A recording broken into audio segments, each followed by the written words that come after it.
My name is Flower Lewis, and I am currently a registered nurse in the ICU, and I will be teaching you standard precautions today. Some of the things that we're going to go through: learning about standard precautions and why they are important to us, understanding how bloodborne diseases and other communicable diseases spread from person to person, learning how to prevent the spread of communicable diseases, as well as learning what to do after an exposure incident such as a needle stick occurs. Why do we perform standard precautions? Basically because it's the law. We have these governing bodies such as the Wisconsin State Statutes, Wisconsin Administrative Code, and even OSHA, which is the federal agency that enforces rules for the health and safety of employees, governing what we do as far as standard precautions. So throughout this training, if I say OSHA standards or OSHA rules, that's what we follow. Standard precautions: ways of doing your work to lower the chance of spreading disease. They consist of hand hygiene, protective equipment such as gown, gloves, and goggles, care of the environment such as cleaning, and safe injection practices. The CBR infection control program or policy or procedure within your facility should contain all of the following: procedures to prevent the spread of infectious disease, procedures for collecting and disposing of specimens, procedures for the use and disposal of sharps, practices surrounding food service, housekeeping, and laundry, as well as a plan to handle an exposure incident after it occurs. Locate these policies within your facility.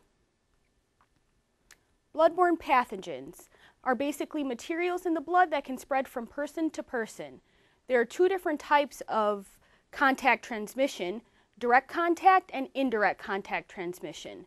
Direct contact transmission happens when an infected blood or body fluid from one person enters another person's body. A very common example of this one would be needle sticks. Indirect contact transmission happens when a person touches an item that contains infected blood or body fluid. So if there is an infected bloody bandage and you happen to touch that bandage with an open sore, this would be considered indirect contact transmission.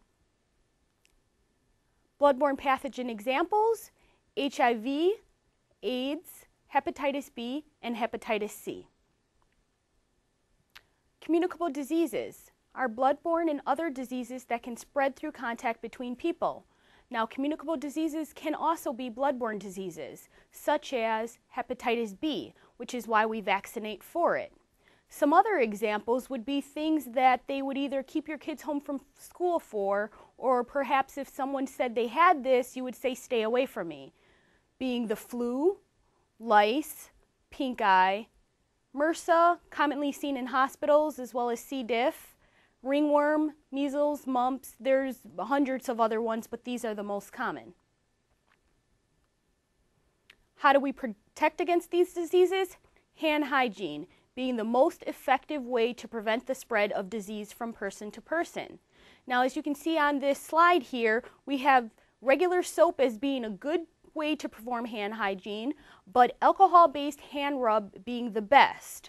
Now, why is this? Besides the fact that it has alcohol in it, it's because using alcohol-based hand rub is basically foolproof. If you put enough on your hands and you don't touch anything before it dries, you're basically disinfecting your hands right then and there. Now, using soap and water, on the other hand, would be considered only good because there's lots of different ways you can mess it up. Let's think about not using hot enough water, or not using enough soap, or start touching things before you actually leave the bathroom without using a paper towel. We're going to go ahead and practice our hand rub or hand sanitizer here. I'm going to show you a little example, and then you can practice on your own at home. So we're just going to need to put a little bit in our palm of our hand, or a lot. Whatever stays wet for 15 seconds is how much you need. We're going to rub our hands together here, making sure we get our wrist. If your elbows are dirty, you start at your elbows and you work your way down to your fingertips, which are considered the dirtiest. Get between the fingers, get the fingernails here. And again, do not touch anything before it's completely dry. Nails, as you can see, my nails are fairly short here. Your nails should only be 1/4 inch or shorter when working in healthcare facilities. False nails tend to harbor bacteria. Okay, using hand lotions, use facility-approved lotions only. The foofier lotions, the smellier lotions usually tend to decrease the effectiveness of hand hygiene. Okay, and now we are going to go and actually wash our hands at the sink with hot soap and water. You're going to want to start by turning on the water. You're going to get your hands wet here. Then you're going to get enough soap to get a good lather. Now again, you start from the cleanest part of your body to the dirtiest. So if you're going to do your wrist, you do your wrist. And you work your way down to your fingernails. Make sure you get your fingernails. I wouldn't use any of those brushes offered at sinks. They just tend to harbor more bacteria. Get around your ring here. You should be washing for at least 15 seconds. They teach kids in grade school to either sing the ABCs or Happy Birthday twice. You need to make sure not to touch any part of the sink. If you touch a part of the sink, you would say, I'm going to start over. And then kind of just let your hands drip dry here. Don't fling them all about. Grab your paper towel. Dry them off. And you can use this same paper towel to turn off your sink. You can also turn off your light, open your door, and then throw it in the garbage. All right, now we're back from washing our hands, and we're going to talk a little bit about biohazard warning labels. They're required on containers of regulated waste, such as bloody bandages, refrigerators and freezers containing blood or other body fluids, and other containers used to store, transport, or ship blood or other potentially infectious materials. Red bags or containers may be substituted for labels.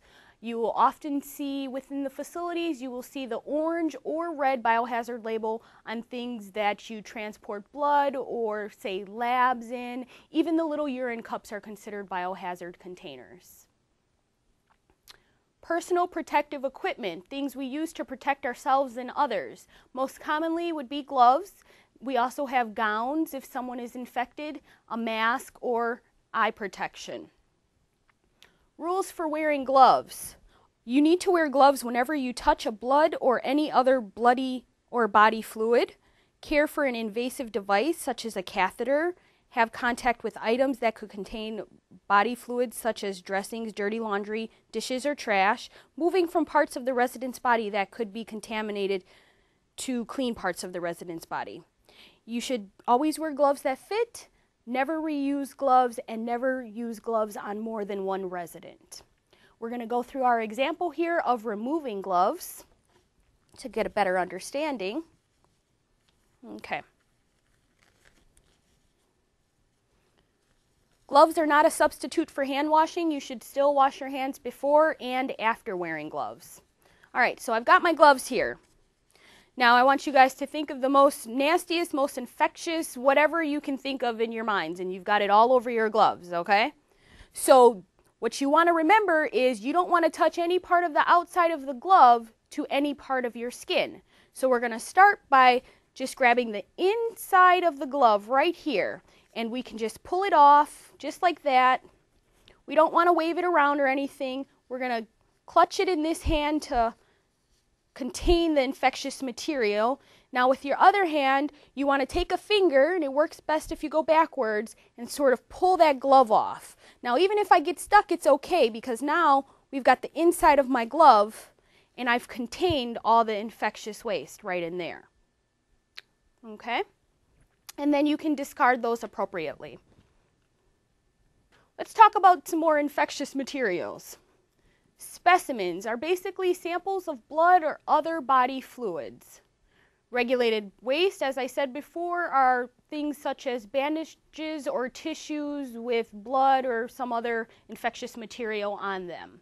Contaminated sharps, such as needles, things like that, and as well as lab waste. Now we have sharps, which are needles, lancets, which are the pokers that diabetics use, scalpels, broken glass or broken capillary tubes. And broken capillary tubes are the containers that they draw blood up into, so like the little lab containers that can break on the floor. Some other parts of the infection control program, food service being one. What is your role? Whether you bring food to the resident or you take it away or you clean up after, everybody has a role in food service. There are some things that you should remember. One being, always remember to use clean and safe work habits. Remember to use hand washing sinks in the kitchen. Keep food and drink away from dust, insecticides, vermin, rodents, or anything else that can contaminate it. Refrigerators and freezers should have certain temperatures, the refrigerator being 40 degrees Fahrenheit or below, and the freezer at 0 degrees Fahrenheit or below. Prepare food as close to serving time as possible. Carefully wash fruits, vegetables, and poultry. Keep garbage that isn't put in a garbage disposal in a closed container and remove it from the CBRF every day. Some things you should never do when in food service. You should never touch food or food service equipment if you have an open or infected wound, if you have some sort of infectious disease.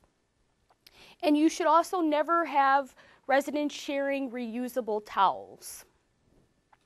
Next in the CBRF Infection and Control Plan is housekeeping. Housekeeping covers all duties that keep the CBRF clean and orderly. Cleaning surfaces in the resident's room, disinfecting items used to care for the resident, taking away trash or other soiled items, and cleaning common areas are all examples of housekeeping. Some things you should remember to always do: put contaminated waste in OSHA-approved containers. Pick up items that were used to care for residents in a way that avoids contact with your body or clothes. Follow the rules of the CBRF for cleaning and disinfecting surfaces and equipment. Some things you should never do: throw away contaminated waste with regular garbage. And I want you guys to remember that using chlorine bleach is the best way to disinfect most items. Next in our infection control program, we have laundry. Laundry services include moving soiled items from the resident's room to the laundry room, as well as washing, drying, and replacing bedding, towels, and clothing. I want you to always remember to wear gloves when handling other residents' laundry. Carry linens away from your body so that your clothes aren't contaminated. Any other personal protective equipment you may need, you should wear. Put laundry in a laundry bag at the point that you get it. And change residents' linens at least weekly or as often as needed. So if you have a very dirty resident, say who urinates themselves daily, you should change their linens daily. If you have a very clean resident, you should change their linens weekly. Some things that you should never do as far as laundry is concerned: you should never sort or rinse laundry. You should put it at the bag immediately at the point that you get it from. And you should never shake or rub laundry that could be contaminated. All right, let's talk about exposure incidents. Exposures could be needle sticks, contact with mucous membranes, or cuts from contaminated sharps. What to do? You always need to remember to take care of yourself first. So if you have an exposure incident, you need to wash out that area, whether it's the eyes, you go to an eye washing station, or you get a poke in your hand, you need to wash it with soap and water immediately. So always take care of yourself first. After that, then you can notify your supervisor and seek medical help. Post-exposure plan. The post-exposure plan is exactly what you do after an exposure incident. What I want you guys to remember is that you need to learn about the post-exposure plan before an exposure incident occurs. If you learn about it after, you're not going to know what to do in the event of an exposure. First thing you do after you take care of yourself, you're going to want to notify your supervisor. They're going to basically ask what happened. You're going to document it on some sort of form. You explain to them this, and then they will ask you, do you want some sort of medical treatment? You can refuse if you want, but they have to offer it to you. And this is basically getting your blood drawn and seeing if you picked up anything in the exposure incident. Following this, you will participate in risk counseling and help plan to eliminate future exposures. And what this is basically, as an example, I once was pulling an IV out of a gentleman's wrist. When I pulled it out, I got a little splash in my eye. Now, I don't know whether it was blood or saline or whatever it was, but after I washed it out and went and got 10 tubes of blood drawn, I came back to my manager's office and she said, what would you do next time? And I basically said I would wear goggles if there was a risk for fluid splash. This is participating in risk counseling and helping to eliminate future exposures. So let's review. Here's what we've covered today. Learning about standard precautions and why they are important in your work. Understanding how bloodborne diseases such as HIV and AIDS and other communicable diseases such as the flu spread from person to person. We've learned how to prevent the spread of communicable diseases by using personal protective equipment and washing our hands. And we've also learned what to do during and after an exposure incident. I'd like to thank you all for joining me here today in CBRF Standard Precautions training. I hope you learned something, and I'll see you real soon. Thanks. Bye.